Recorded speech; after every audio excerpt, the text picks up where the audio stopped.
नवीन दुबे, तो आपने आज दिन भर देखा न्यूज 18 पर फैसले का दिन। अब बारी है समीक्षा की। हालांकि नतीजे पूरे नहीं आए। 28 सीटों के उपचुनाव का नतीजा सिर्फ 19 पर बीजेपी और 9 पर कांग्रेस पर आकर खत्म नहीं होता। 28 सीटों के उपचुनाव का नतीजा यह भी कि मध्य प्रदेश में बीजेपी का सबसे भरोसेमंद चेहरा है शिवराज सिंह चौहान। नतीजा यह भी कि बीजेपी हर चुनाव पूरी ताकत से लड़ती है। 28 सीटों के उपचुनाव में शिवराज के चेहरे पर संगठन ने पूरी ताकत झोंक दी थी।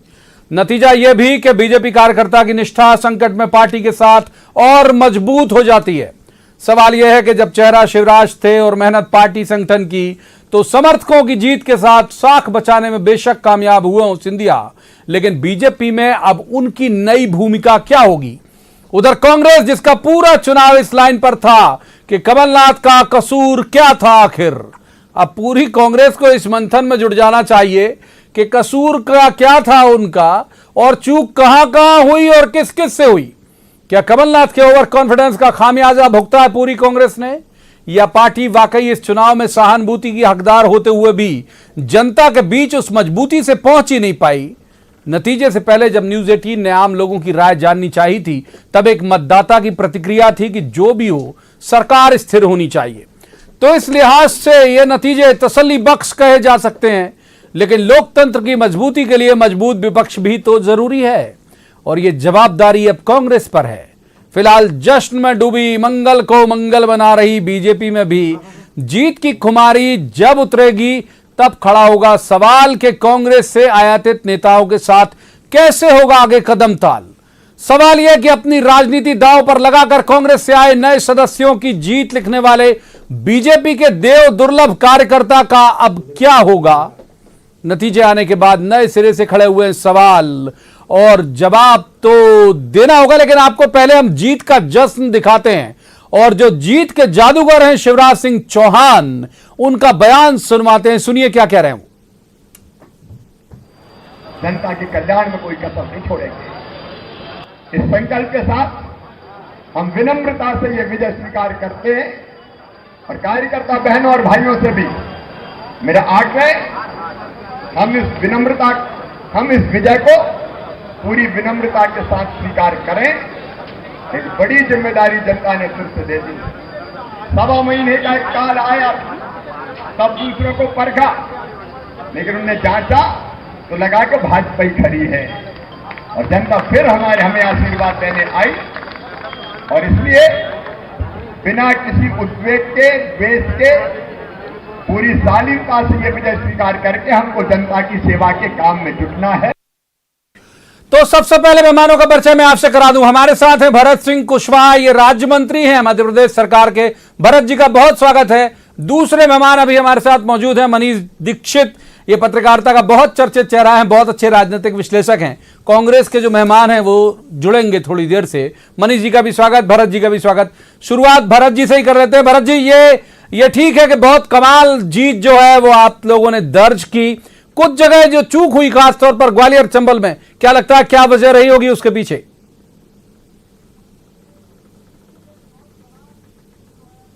निश्चित रूप से शिवराज जी के नेतृत्व में भारतीय जनता पार्टी को बड़ी सफलता मिली है और मुख्य रूप से शिवराज जी पर जनता ने भरोसा किया है, मतदाताओं ने भरोसा किया है केवल शिवराज जी की एक ही बात पे।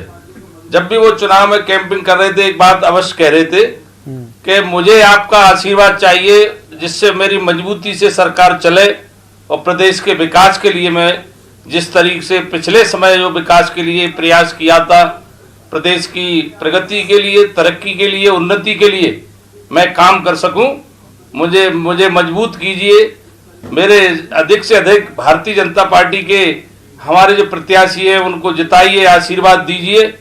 जनता ने शिवराज जी पर पूरी तरह से भरोसा किया, विश्वास किया और जनता ने आशीर्वाद रूपी भारतीय जनता पार्टी को जिताया है, शिवराज जी पर विश्वास किया है। ठीक है, मनीष जी का रुख कर लेते हैं। मनीष जी, मैं कुछ जल्दी पढ़ देता हूं आपको, हालांकि आपसे छूटा कुछ नहीं होगा, लेकिन आप देखिए कि वो मुंगावली सीट जहां पे अंतर था पिछले बार 2136 वोट का कुल जमा, वो 21,000 से जीत रहे। वो सांची सीट जहां बहुत नॉमिनल अंतर था, वो भारी मतों से जीत रहे। ये क्या है कि अगर मान लीजिए वो लोग जिनको कांग्रेस कह रही थी बिकाऊ है, जनता सबक सिखाएगी, जो बहुत कम नैरो मार्जिन से जीतने वाले लोग ये धांसू मार्जिन लेके आ रहे हैं, ये क्या हो रहा है और क्यों हो रहा है? देखिए, इसके प्रवीण जी 2 कारण नजर आते हैं। पहला कारण तो ये कि जो बीजेपी का संगठन है उसने ये फील नहीं होने दिया अपने वहां पर कि हम किसी बाहरी आदमी के लिए काम कर रहे हैं, और उन्होंने जम के काम किया है जिसके नतीजे हमारे आपके सामने हैं। तो ये एक बड़ी वजह होगी, क्योंकि बाहरी उम्मीदवार जो पिछले चुनाव में आपके खिलाफ लड़े थे उनके साथ और उनका प्रचार करना और उनको इतनी बड़ी जीत दिलाना जिसकी उम्मीद उन लोगों ने भी नहीं करी थी, आप ये मान के जी तो जी, मैंने बात ये जो है ये एक सबसे बड़ा फैक्टर है। और दूसरा जो मुझे लगता है कि जो एक बहुत बड़ा मुद्दा बना था इस इलेक्शन का, जो कांग्रेस ने बनाने की कोशिश करी थी रादर, वो डाउन द लाइन परकुलेट नहीं हुआ या जनता ने उसको स्वीकार नहीं किया। जो बिकाऊ टिकाऊ का मामला चला था, अगर आप देखिए बिकाऊ टिकाऊ का मामला चलता तो परिणाम ये नहीं होते या लीड इतनी नहीं होती। बिल्कुल सही बात। एक चीज तो बिल्कुल तय थी कि सरकार को कुछ नहीं होना है, सरकार स्थिर रहेगी। केवल नंबर थे कि नंबर कितने बढ़ते हैं कांग्रेस के या बीजेपी कितने पे आती है। तो एक तो ये विक्ट्री जो मार्जिन है ये बहुत चौंकाने वाला है। इसमें बड़ी इंटरेस्टिंग चीजें हुई हैं प्रवीण जी। आप देखिए, ज्योतिरादित्य सिंधिया जी ग्वालियर चंबल क्षेत्र से आते हैं, वो जहां के लिए वोट करते हैं उनका वोट डलता है ग्वालियर ईस्ट में। नरेंद्र सिंह तोमर भी वहीं पर वोट डालते हैं, वो वहां हालत खराब है। तोमर जी जो बहुत बड़े नेता हैं भारतीय जनता पार्टी के, मुरैना से जो है वो सांसद हैं और केंद्रीय मंत्री हैं। आप देखिए मुरैना में पिछले विधानसभा में सब सीटें चली गई थी और अब कांग्रेस फिर से 3 सीटें अपनी वापस लेके आई है। तो ये इस इलेक्शन ने बड़ा सरप्राइज दिया है। आप देखिए, एक बार कुणाल चौधरी रुक कर रहे थे हमारे साथ, युवा और ऊर्जावान विधायक है कांग्रेस के। स्वागत कुणाल जी। कुणाल जी, आप अगर अभी तक सुन पाए हो, देर से जुड़े हालांकि आप, तो भरत सिंह जी की बात अगर आपने सुनी हो और मनीष जी की बात सुनी हो, तो जो एजेंडा आप सेट करना चाहते थे, जो नैरेटिव आप सेट करना चाहते थे, नकारा पब्लिक ने और धांसू वोट दिए, जबरदस्त वोट दिए, यूं कोई ऐसा नेक टू नेक फाइट नहीं हुई कहीं भी। देखिए, मुझे लगता है कि कोई चुनाव जीत लेने से जिस प्रकार का रिजल्ट आया, 9 सीटें कांग्रेस पार्टी आगे है और 1 सीट पर भी मेगांव में कहीं ना कहीं जिस प्रकार का युद्ध चल रहा है, तो जिन परिस्थितियों में चुनाव हुआ, जो धन बल बाहुबल और जिस प्रकार से सत्ता के हर चीज के हथकंडे का दुरुपयोग करने के बाद जो कांग्रेस के कार्यकर्ताओं ने बेहतर चुनाव लड़ने का काम किया, माननीय कमलनाथ जी के नेतृत्व में बेहतर प्रबंधन से काम हुआ, क्योंकि जनता को भी मालूम था कि करीब 28 सीटें कांग्रेस को जीतनी है और इनको 4-5 सीटें जीतनी है। और जिस प्रकार के नतीजे आए, जिस ग्वालियर चंबल में बड़ी बड़ी बातें करके सिंधिया जी ने बयान दिए, ये करा, उन परिस्थितियों को आप देखिए। और क्या मार्जिन हमारा भी 33,000-34,000 का करेरा के अंदर रहा है कि मुरैना के अंदर वहां पे तीसरे नंबर पे भारतीय जनता पार्टी जा रही है। तो ओवरऑल जब आप चुनाव के नतीजे को देखता हूं तो मैं उस कार्यकर्ता का और जनता का धन्यवाद देता हूं। ये बात ब्यावरा भी रहा भाई, 12,000 से आपको याद नहीं है, 826 वोट से ब्यावरा पिछली बार जीते थे। हाँ, 12,000 से जीते। हाँ नहीं, 12,000 वोट से हम जीते, वही तो कह रहा हूं, कई सीटों पे हम जीते। मुझे तो आगर भी याद है, ब्यावरा भी याद है, करेरा भी याद है, कहीं ना कहीं मुझे मुरैना भी याद है, दिमनी भी याद है, अब्बा भी याद, और पूरी तरीके से मुझे एक एक सीट का वो है और पूरे ध्यान है। और मैं कार्यकर्ताओं का, जनता का, सबका धन्यवाद। और जिस प्रकार का वातावरण बताने की कोशिश करी जा रही है कि नकार दिया, कोई ऐसे नकारने का भाव नहीं है। और मूल मुद्दा है मध्य प्रदेश की जनता के जनादेश को बेचा है, वो मुद्दा रहेगा। हर समृद्ध को ना गोश दोसाई वाली बात हो गई कि 8, 10, 9 सीटें ज्यादा जीत गए, तो उससे अगर ये इस प्रकार के वो लगाए जा रहे हैं कि ये मुद्दे खत्म हो गए। और मुझे तो ये एक वो भी है मेरे लिए, अरे भाई 28 में 10 ज्यादा जीत गए तो मेरे तो खेल ही हो गया। एक बार भारत जी का रुख कर लेते हैं। भरत सिंह कुशवाहा हमारे साथ जुड़े हुए राज्य मंत्री है, भरत जी का रुख करते हैं। कुणाल जी, आऊंगा फिर आपके पास। भरत जी ये कह रहे हैं कि धनबल बाहुबल और समर्थ हो आप लोग इसलिए जीत गए, आप सहमत हैं इस बात से? देखिए तो भाई एक बात अवश्य कहूंगा, कांग्रेस को हर चीज में आरोप प्रत्यारोप पे कांग्रेस भरोसा रखती है।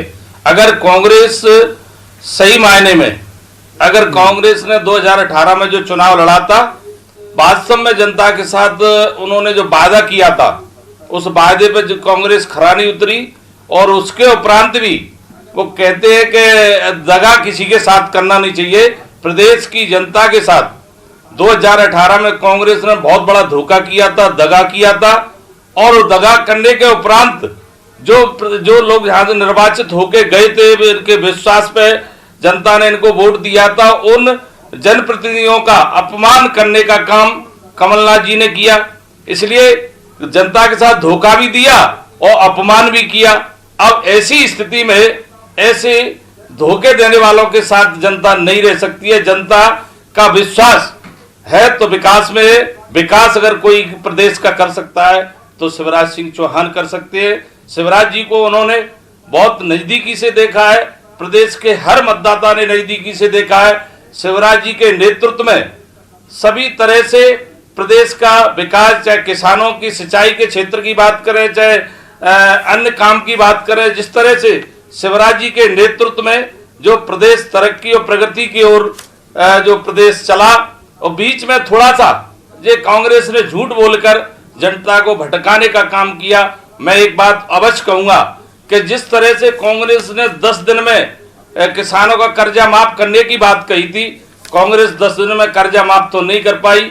10 तारीख को जनता ने जरूर कांग्रेस को साफ कर दिया मध्य प्रदेश के अंदर। मैं इतना अवश्य कहूंगा, हमेशा जीत सच की होती है, सच काम आता है। वह कहते हैं कि सत्य परेशान हो सकता है, पराजित नहीं हो सकता है। ये सच्चाई की जीत हुई है। ये मानवर शिवराज जी की जीत इसलिए हुई है कि शिवराज जी पे पूरी कांग्रेस ज्यादा हुई पहले दिन से। आऊंगा भरत जी आपके पास, स्टूडियो का रुख करते हैं। मनीष दीक्षित हमारे साथ हैं, बहुत वरिष्ठ पत्रकार हैं। मनीष जी का रुख करते हैं, फिर उसके बाद चलेंगे कुणाल जी के पास। मनीष जी, इतने एजेंडे सेट करने की कोशिश की, हम आप पहले दिन से देख रहे हैं कि कांग्रेस आक्रामक थी। जब मैं शुरू से कह रहा हूं कि जब ये टूट फूट हुई तो बीजेपी रक्षात्मक थी, फिर कांग्रेस चूक करती गई, लूज बॉल देती गई, बीच पे बीजेपी आक्रामक होती गई। आपको लगता है किसी एजेंडे पे वोट किया होगा वोटर ने? अगर इमरती देवी वाली बात भी करें, आइटम वाली, तो इमरती देवी खुद ही नहीं बच पाई। अगर मान लो वो पूरे प्रदेश का ट्रेंड सेट कर सकती थी तो वो भी जीत सकती थी, जैसे वीडी शर्मा जी ने कहा हमारी दलित बहन का अपमान किया था। देखिए प्रवीण जी, मुझे जो समझ में आता है वो ये है कि 2018 के चुनाव में पहली बार ऐसा हुआ था मध्य प्रदेश में किसी को क्लियर मैंडेट नहीं मिला था। कांग्रेस भी थोड़े से मैंडेट से थोड़ा सा नीचे थी।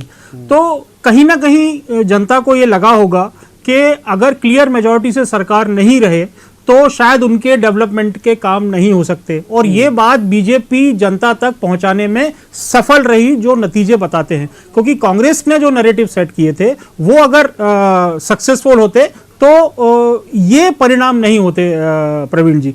तो बीजेपी और फिर जनता इस बारे में कन्विंस हो गई कि भाई अगर एक स्थायी सरकार रहेगी हमारे पास तो उनके जो विकास के काम हैं या जो मूलभूत सुविधाओं के काम हैं वो लगातार होते रहेंगे। एक चीज और अच्छी हुई है इस नतीजों से प्रवीण जी, वो ये हुआ है कि जो जिन बैसाखियों का सहारा लेके पहले कमलनाथ जी चले और बाद में शिवराज जी की सरकार चली अभी 7 महीने की, अब उनकी जरूरत बीजेपी को नहीं पड़ेगी। मगर ये भी है कि ये जो परिणाम आए हैं इससे बीजेपी पे के कैंप में जो वेटिंग लिस्ट थी, जो इस बारे में चिंता हो रही थी कि हम आरएसी कब होंगे और कब हम कंफर्म होंगे, उनकी चिंताएं बढ़ गई हैं। तो ये अब देखना बड़ा रुचिकर होगा कि वीडी शर्मा जी और शिवराज जी या सिंधिया जी कैसे इन लोगों को मैनेज करेंगे। ठीक है, एक बार कुणाल जी का रुख कर रहे थे। कुणाल जी, आपने भी थोड़े से संकेत में यही बात कही थी अभी जब मैं आपसे बात कर रहा था कि पब्लिक को लगा होगा कि भाई 28 सीटें दे के नहीं दे पाएंगे कि नहीं दे पाएंगे, फिर ये कंफर्टेबल हो पाएंगे कि नहीं हो पाएंगे। तो जनता ने स्थायी सरकार चुन ली, ये लग रहा है आपको जो मनीष जी कह रहे हैं? देखिए, मैं इस बात से भी इत्तेफाक रखता हूं, पर जिस प्रकार का चुनाव हुआ है, चुनाव जिस तरीके से हुआ है, जिस प्रकार से आपने देखा कई जगह पोलिंग बूथों को लूटने की कोशिश करी गई, कई जगह गोलियां चली, कई जगह धन बल और सारी चीजों का उपयोग किया, और ये इस तरह से नकारने की जो बात चल रही है, मैं उस बात को बिल्कुल नकार देता हूं। क्योंकि कार्यकर्ताओं की मेहनत से कहीं ना कहीं जिस स्थितियों में हम भी पहुंचे, आज परिस्थितियां एक अलग रूप, चुनाव की जो परिस्थितियां रहती है, सरकार के साथ जो चुनाव होता उसमें कई तरह के रिजल्ट आते और जो उम्मीद थी और उसमें बेहतर रूप से प्रबंधन के कारण ठीक सीटें मिली। और जनता के उसको हम हमेशा सिरोधार्य करते हैं, और जनता ने जो काम किया, सवाल यह भी उठता है कि जिन चीजों के मुद्दों के ऊपर चुनाव, कि ये मुद्दे खत्म हो गए कि जिन मुद्दों पर लड़ा था, बिल्कुल नहीं। 40% से ज्यादा जनता ने जो वोट करा उन मुद्दों के ऊपर भी वोट करा, और ये जीत जाना मतलब वो मुद्दे दूर हो जाना या मुद्दे खत्म हो जाना या नैरेटिव जो सेट था, बिल्कुल स्पष्ट है। मध्य प्रदेश की जनता के साथ जो धोखा जिन लोगों ने किया था वो किया था, और स्पष्ट रूप से मध्य प्रदेश की जनता के साथ हम खड़े, और जो जनता ने काम दिया उस काम को पूरी बखूबी बखूबी करेंगे और अब कोशिश करेंगे कि कैसे पेंशन जल्दी से जल्दी 1000 हो, किसानों का कर्जा माफी की ओर सरकार कदम बढ़ाए, बिजली के बिल 100 रुपए करे और अलग अलग जो कामों के लिए इस प्रदेश की जनता ने मैंडेट दिया उसके लिए काम कराने का काम करेंगे। भरत जी ये कह रहे हैं, कुणाल चौधरी ये युवा विधायक है कांग्रेस के, ये कह रहे हैं कि आपको मैंडेट मिल गया, इसके मीनिंग ये नहीं है कि जो भी आरोप ये लगा रहे थे आपके ऊपर कांग्रेस वाले वो खत्म हो गए। वो कह रहे हैं कि वो अभी भी जीवित हैं वो सब आरोप।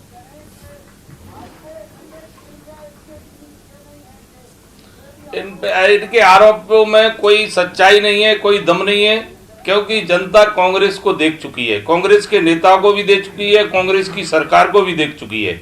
जनता समझदार है, कभी अब जनता बार बार इनके चक्कर में नहीं आने वाली, क्योंकि एक बार झूठ चल जाती है दोबारा नहीं चलती है। इसलिए पूरी तरह मध्य प्रदेश की जनता को भारतीय जनता पार्टी की सरकार में और शिवराज जी पर पूरी तरह से भरोसा है। और विकास के मामले में शिवराज जी ने पहले भी मध्य प्रदेश को एक अग्रणी राज्य में लाने के लिए जो प्रयास किया शिवराज जी ने, वो किसी से छिपा नहीं है। अगर शिवराज जी काम नहीं करते होते मध्य प्रदेश के अंदर, और जो जनहित में शिवराज जी ने काम किए, लोक कल्याणकारी योजना पे भी काम किया है, विकास भी किया है, इसलिए जनता को पूरा विश्वास है शिवराज जी के ऊपर। इसलिए जनता ने भारतीय जनता पार्टी को आशीर्वाद दिया है, शिवराज जी को आशीर्वाद दिया है। और एक बात और कहना चाहूंगा, इस बार भारतीय जनता पार्टी के कार्यकर्ताओं ने जो जहां चुनाव थे, भारतीय जनता पार्टी के कार्यकर्ताओं ने बहुत मुस्तैदी के साथ चुनाव लड़ा है और अपनी बात जनता तक पहुंचाने के लिए शिवराज जी ने खुद प्रयास किया और कार्यकर्ताओं ने प्रयास किया, इसलिए जनता का आशीर्वाद मिला है। मैं भरत जी क्यों ग्वालियर चंबल के ग्वालियर चंबल की सीटों पर कुछ सीटों पर क्यों नहीं पहुंच पाई शिवराज जी की आवाज फिर, या फिर वहां नाराजगी सिंधिया जी के प्रति तो नहीं थी? देखिए एक बात अवश्य आप एक बात का और चिंतन करिए, भारतीय जनता पार्टी के जो भी प्रत्याशी चुनाव जीते हैं और बम्पर चुनाव जीते हैं, बहुत अच्छे मतों से जीते हैं। कहीं अगर हम पिछड़े हैं तो थोड़े बहुत वोटों से पिछड़े हैं, उसकी भी हम समीक्षा करेंगे। हो सकता है उन सीटों तक हम अपनी बात पहुंचाने में कामयाब नहीं रहे हों, इसकी भी हम समीक्षा करेंगे, क्योंकि भारतीय जनता पार्टी कार्यकर्ता आधारित दल है और कार्यकर्ता ने पूरी ईमानदारी के साथ जो चुनाव लड़ा। और शिवराज जी कर रहे थे मनीष जी, हमने अभी जब मैं आपके पास था तब हमने चर्चा की कि बीजेपी में कैसे अब एकोमोडेट करने को लेके संकट होगा और ये होगा वो होगा। कांग्रेस में क्या भूमिका आप देखते हैं, क्या आप किस तरह के दबाव जो हैं वो कांग्रेस के ऊपर आएंगे संगठन की तरह से? कमलनाथ जी की भूमिका क्या होगी? क्या वो नेता प्रतिपक्ष बन के ही बैठे रहेंगे यहाँ पर?